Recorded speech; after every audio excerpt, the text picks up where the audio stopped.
ಶುಂಠಿ ಟೀ ಮಾಡುವ ವಿಧಾನ. ಮೊದಲಿಗೆ ಪಾತ್ರೆ ಇಟ್ಕೊಳ್ಳೋಣ. 1 ಗ್ಲಾಸ್ ನೀರು,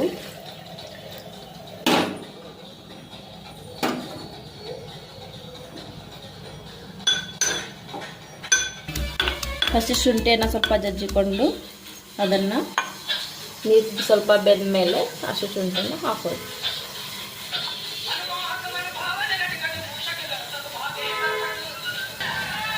ನಂತರ ಟೀ ಪೌಡರ್ 2 ಸ್ಪೂನ್,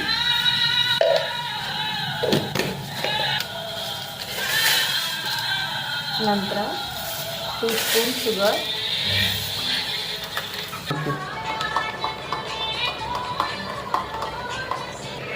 ಈಗ ಚಹಾ ಕುದ್ದಿದೆ.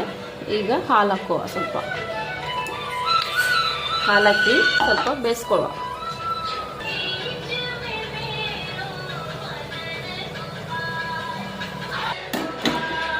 ಈಗ ಚಹಾವನ್ನು ಸೋಸ್ಕೊಳ್ಳುವ. ಶುಂಠಿ tea ready. is always ready. Thank you for watching.